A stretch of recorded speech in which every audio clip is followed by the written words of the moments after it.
안녕하세요. 오늘도 사연 살롱을 찾아주셔서 감사합니다. 결혼 14년 차 40대 주부예요. 얼마 전 시아버님 제사가 있었어요.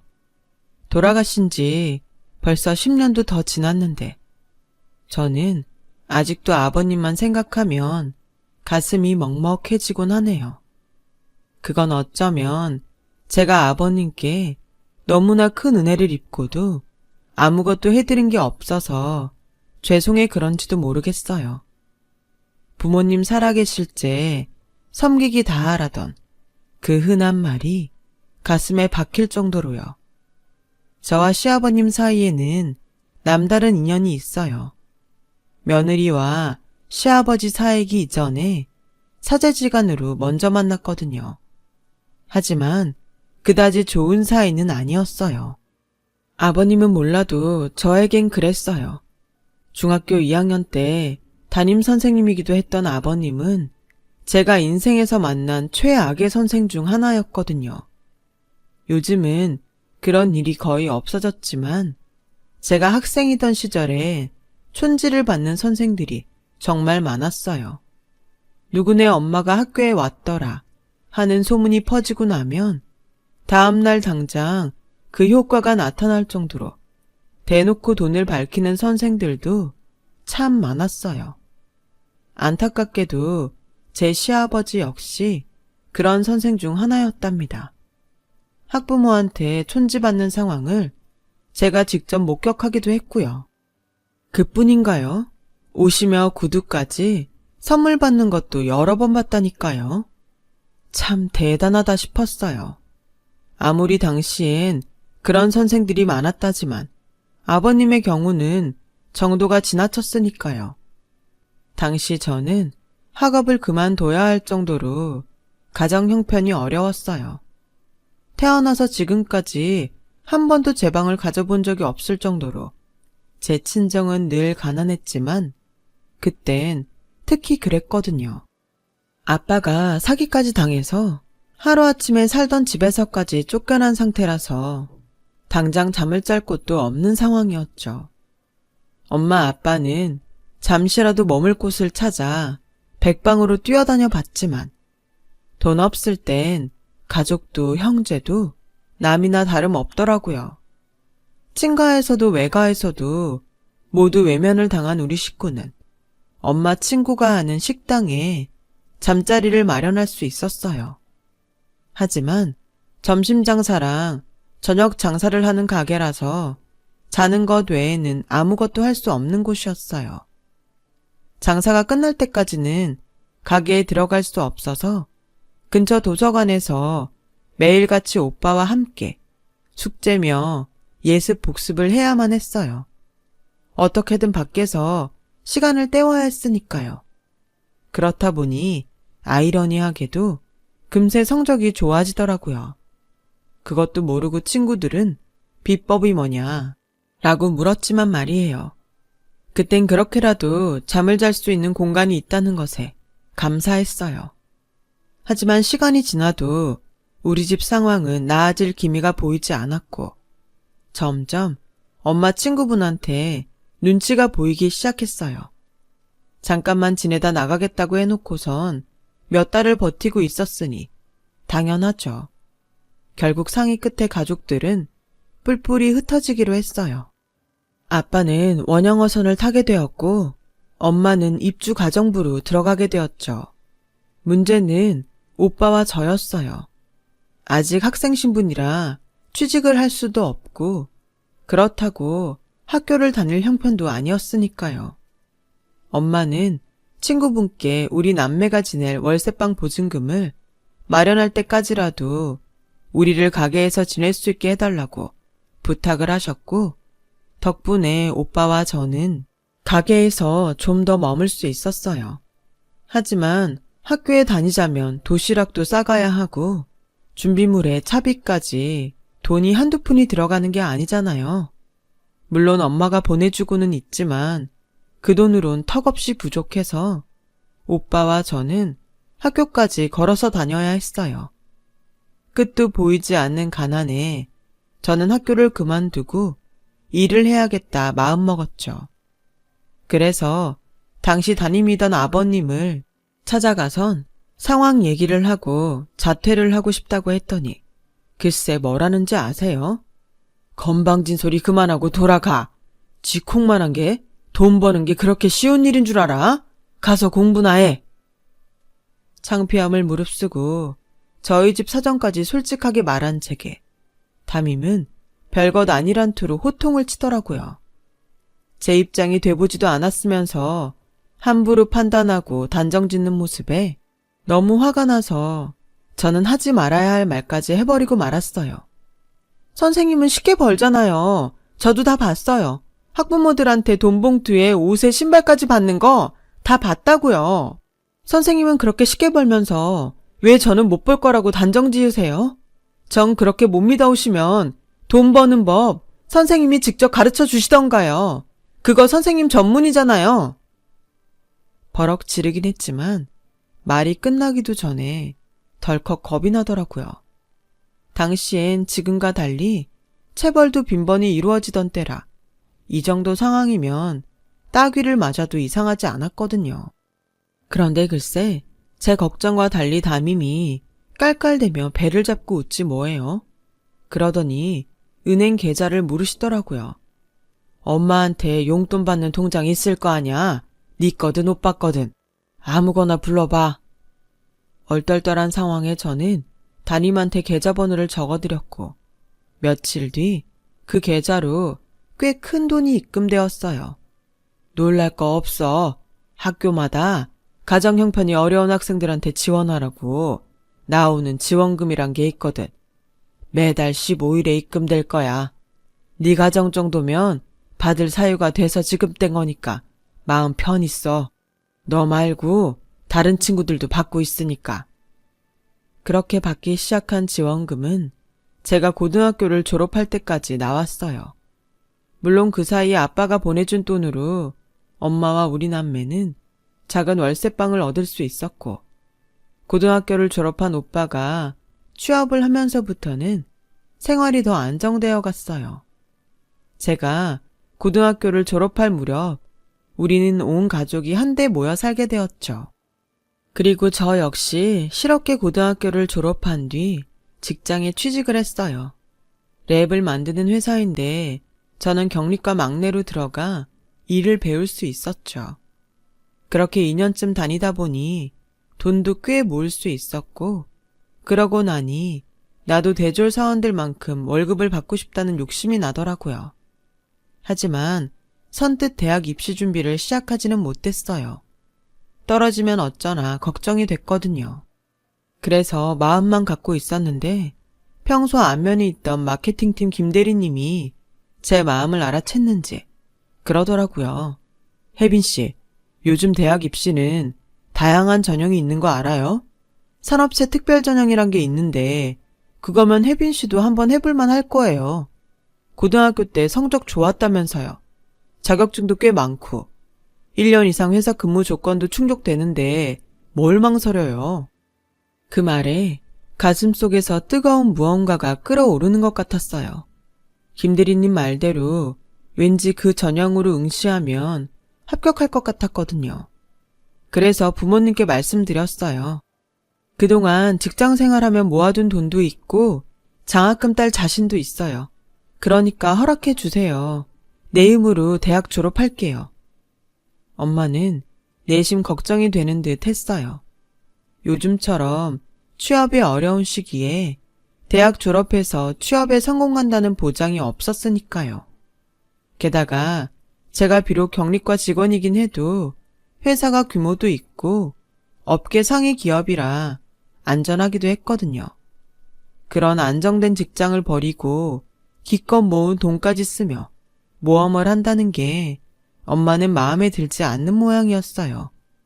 그래서 안 했으면 하더라고요.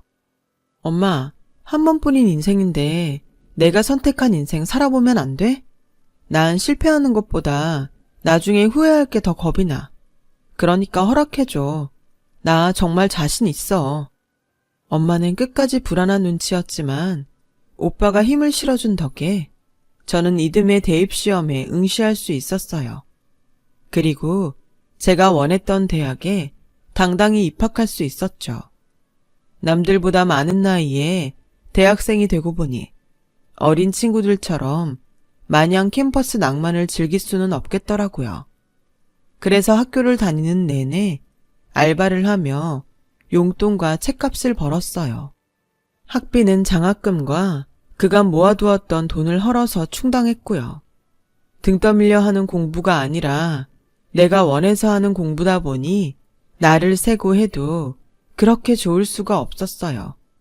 레포트에 팀 과제까지 과 동생들과 지지고 볶으며 지내다 보니 어느새 4년이 후딱 지나가더라고요. 그렇게 저는 대학을 졸업하게 되었고 이전에 다니던 회사에 당당히 합격해 대졸 신입사원으로 입사하게 되었어요. 제게 용기를 주었던 김대리님은 그 사이 마케팅팀 팀장이 되었더라고요. 얼마 뒤 로테이션 기간이 지나고 저는 마케팅팀의 지원에 김 팀장님과 함께 근무하게 되었어요. 처음엔 대학에서 배운 내용들이 현실과 많이 동떨어져서 실수도 많았지만 시간이 지나면서 조금씩 적응을 하게 되었어요.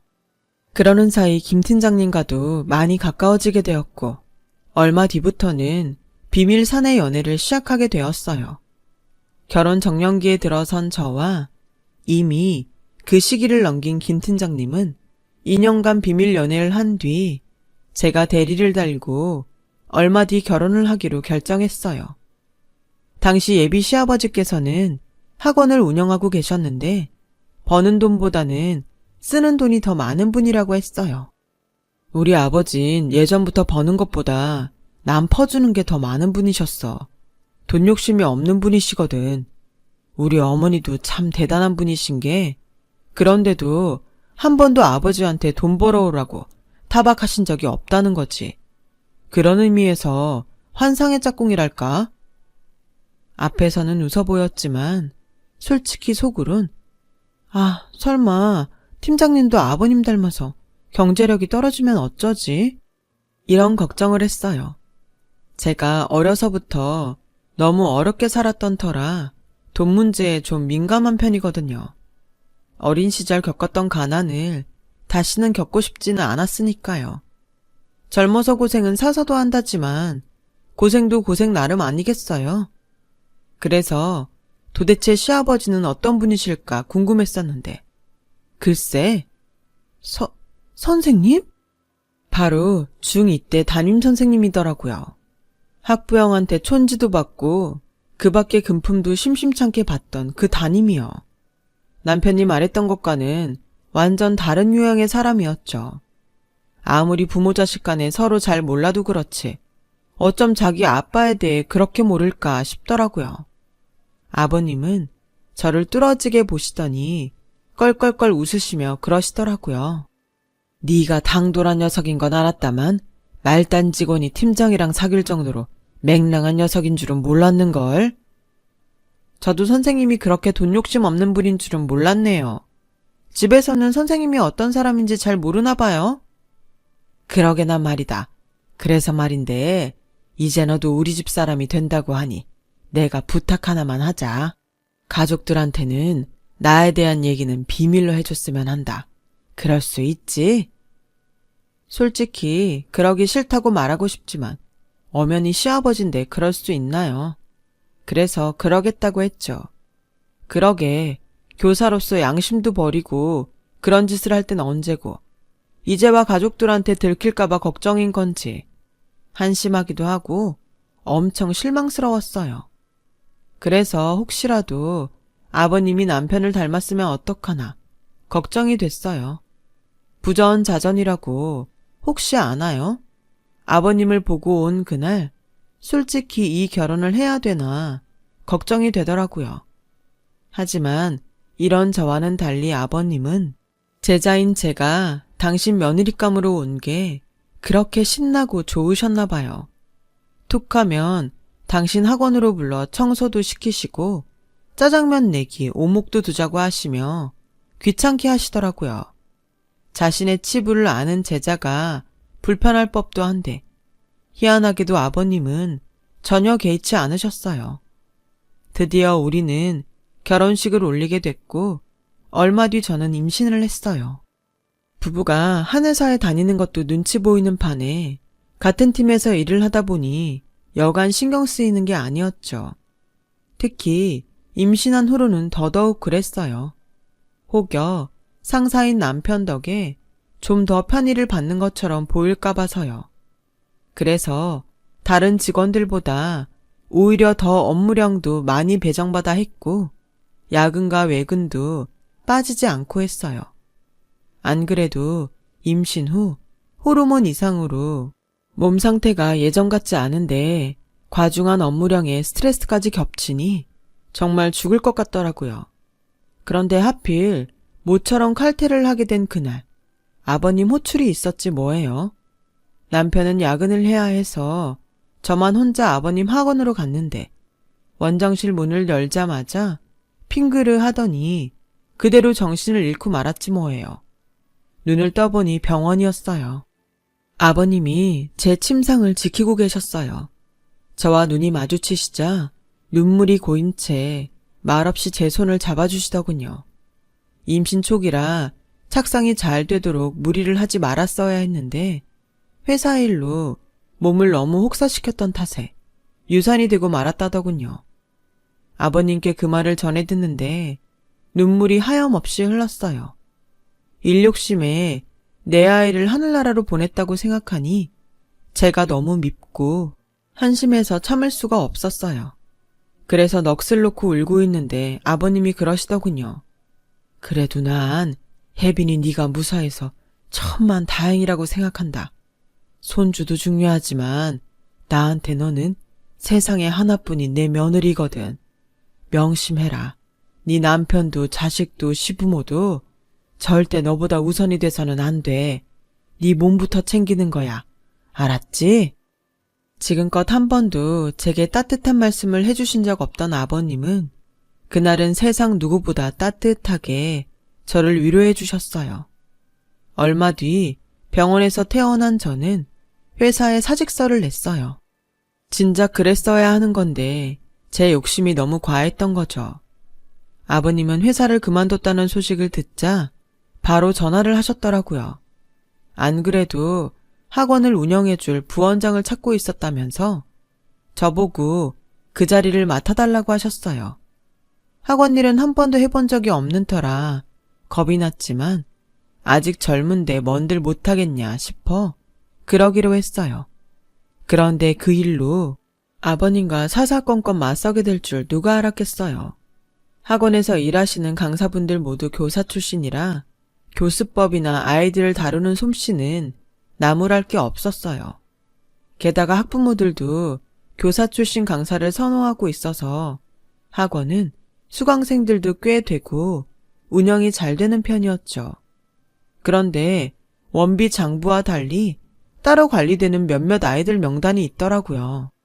그래서 아버님께 그 명단에 대해 여쭤봤더니 아직은 몰라도 된다고만 하시곤 말씀을 피하셨어요.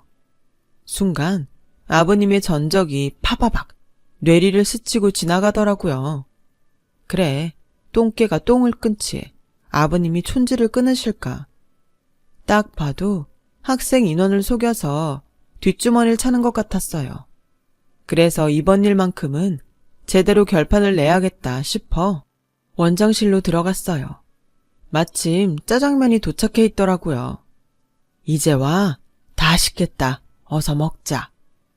아버님, 그 전에 말씀해 주셔야 할 게 있어요. 장부 말이에요. 그거 도대체 어떤 용도로 사용되고 있는 거죠? 유야무야 넘기려 하시지 마시고 제발 솔직히 말씀해 주세요. 제가 알아야 나중에 일이 터져도 수습을 할 수가 있죠. 글쎄 그랬더니 장난기 어린 표정으로 웃어 넘기려고 하시더라고요. 수습? 누가 누굴 수습해? 쓸데없는 소리 말고 불기 전에 짜장면이나 먹어라. 아버님, 저는 심각한데 왜 매번 제 얘기를 장난처럼 들으세요? 담임 선생님일 때도 그러시더니 저는 그때도 지금도 정말 절실한 심정으로 아버님을 찾아온 거라고요. 그런데 어쩜 이러세요? 아버님 눈에는 제가 아직도 15살 어린애로 보이세요? 그런 거냐고요. 그렇다면 더는 귀찮게 안 할게요. 저는 그 길로 원장실을 나왔어요. 제 딴엔 아버님이 걱정돼서 도와드리려고 했던 건데 이런 식으로 장난치듯 대하시니 약이 올랐어요. 그래서 성질을 내곤 그렇게 돌아서 나온 거였는데 그게 아버님과의 마지막이 될 줄 누가 알았겠어요. 수업을 마친 학원 강사가 원장실 문을 열었다가 의자에 앉은 채 그대로 잠든 아버님을 발견해 119를 불렀지만 이미 숨이 멈춘 후였어요. 아버님 앞에는 뜯지도 않은 짜장면 2그릇이 나란히 놓여 있었다고 하더군요. 그러니까 제가 나가고 바로 아버님이 쓰러지셨다는 얘기였죠. 제가 조금만 더 그곳에 있었더라면 아버님을 그렇게 보내진 않았을 텐데 모든 게 나 때문인 것 같아서 장례식 내내 정신을 차릴 수가 없었어요. 하지만 처음엔 죄송했던 마음이 하루가 지나자 야속함으로 변하더군요. 이번에도 아버님은 절 골탕 먹이려고 이러시는 것만 같았어요. 그래서 착잡한 마음으로 영정을 지키고 있는데 중학교 동창 몇몇이 조문을 왔지 뭐예요. 조문을 왔다가 저를 발견하곤 다들 깜짝 놀라더라고요. 당연히 그랬겠죠. 제가 선생님 며느리가 된 건 몰랐을 테니까요. 저는 오히려 동창들이 선생님 조문을 온 거에 놀랐지만요. 처음부터 누누이 밝혔듯이 아버님은 교사 시절 촌지를 엄청 밝히던 분이라 아이들한테는 인기가 없었어요. 그런데도 이렇게 찾아와 주다니 정말 놀랄 일이 아닐 수 없었죠. 그런데 술이 한 잔, 2잔 들어가자 동창들 입에서 그동안 제가 몰랐던 이야기가 하나 둘 나오기 시작했어요. 우리 엄마가 그러더라. 담임선생님처럼 좋은 선생님도 없다고. 니들도 알다시피 우리 엄마가 좀 치맛바람이 센 사람이냐? 나 유치원 때부터 선생님들한테 돈 봉투 뿌리는 게 일이던 사람이잖냐. 그런 우리 엄마가 그러더라고. 지금껏 돈 봉투 찔러줘서 안 받겠다고 돌려준 건 담임선생님이 처음이라고. 그래서 못 돌려주게 옷이며 구두를 사줬더니 어떻게 했는지 알아? 그 가격만큼 내 통장으로 보내주셨어. 나는 담임이 내 통장 계좌번호를 묻길래 그걸 왜 묻나 의아했는데 물건값을 보내주시려고 그랬던 거더라고. 그 순간 저는 오래전 보았던 장면이 떠올랐어요. 담임선생님이 학부형한테 옷과 신발을 받던 모습이요. 그 일로 제가 선생님한테 고개 빳빳이 쳐들고 따지기까지 했는데 거기에 그런 비하인드 스토리가 있었다니 정말 당황스러웠어요. 그런데 그보다 놀라운 사실은 정작 따로 있었죠. 근데 그거 알아? 동창들 중에 담임선생님한테 도움받았던 애들이 꽤 있는 거? 얼마 전에 상준이랑 만난 적이 있었는데 그때 그러더라고. 자기도 그렇고 집안 형편이 어려운 애들한테 담임이 매달 통장으로 돈을 붙여줬던 모양이야. 지원금이라나 뭐라나. 근데 말이야, 알고 보니까 그게 다 담임 사비로 보낸 돈이었다지 뭐야. 담임 선생님 정말 대단하지 않냐? 동창의 그 말에 저는 다리 힘이 쭉 빠지는 것 같았어요. 학창시절 나와 오빠의 차비가 되고 밥값이 되었던 그 돈이 아버님의 사비였다니 믿기 힘들었어요. 교사 월급이 얼마나 한다고 그 큰 돈을 수년 동안 제자에게 내줄 수 있는 건지 그 생각을 하니 가슴이 먹먹했어요.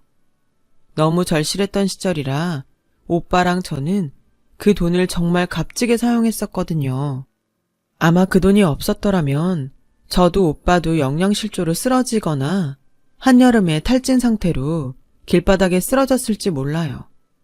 그런데도 그 돈이 아버님이 보내주신 돈인지도 모르고 아버님을 촌지나 받는 불량교사라고 손가락질을 했으니 죄송해서 고개도 못 들겠더라고요. 영정 속에서 환하게 웃고 계신 아버님을 보니 더더욱 가슴이 아려왔어요. 이제야 은인을 알게 됐는데 고맙다는 말 한마디 제대로 전하지 못하고 이렇게 보내야 한다는 사실에 나도 모르게 눈물이 쏟아져 내렸어요. 그렇게 가까운 곳에 계셨는데 모르고 살았다니 제가 너무 무심했어요. 그래서 다른 건 몰라도 아버님 제사만큼은 앞으로 제가 지내드리겠다고 결심을 했어요. 그렇게라도 아버님에 대한 감사의 마음을 전하고 싶거든요. 제 뜻을 전해드리신 시어머님은 흔쾌히 그러라고 하셨어요. 네 시아버지가 평생 밖에다 퍼주고 살더니 그래도 그 끝에는 이렇게 큰 보람이 있구나. 아버님 유품을 정리하며 알게 된 건데 제가 발견했던 명단은 아버님이 후원하시던 아이들 명단이더라고요. 학원 수입의 대부분을 어려운 처지의 제자들과 학원생들을 위해 써오셨던 거죠. 버는 족족 남한테 베푼다던 남편의 말이 사실이었던 거예요. 그리고 아버님이 해오시던 일은 이제 제가 맡아서 하고 있어요. 아버님이 제게 학원을 맡기고 싶어 했던 이유가 바로 이 일을 넘겨주고 싶어서 그런 게 아닐까 생각하거든요. 일종의 아버님의 유산이랄까요? 그동안 아버님께 도움을 받았던 사람들이 아버님 제사 때 하나 둘 찾아오기 시작했어요. 저희 부모님과 오빠도 그중 하나죠. 저를 통해 모든 이야기를 전해들으신 친정 부모님은 매년 아버님 제사 때마다 음식을 만들어 오세요. 당신들 대신에 우리 남매를 보살펴 주었던 것에 감사하려고요. 이렇게 멋진 인생을 살고 가신 우리 아버님, 정말 멋지시죠? 살아계실 때 알았다면 더 좋았겠지만 앞으로는 저도 아버님이 걸어오신 길을 따라가려고 합니다. 그게 아버님의 유산을 뜻깊게 사용하는 방법일 테니까요. 나중에 아버님을 뵈면 감사하다는 말씀도 드리고 칭찬도 듣고 싶습니다. 잘 해내어 주었다고요. 남은 제 인생 남편과 어머님도 잘 보필하며 열심히 살아보겠습니다. 지금까지 제 사연을 들어주셔서 감사드려요. 여러분, 사연 댓글에 응원과 현명한 조언 부탁드려요. 좋아요와 구독은 저에게 큰 힘이 됩니다. 오늘도 좋은 일 가득하세요.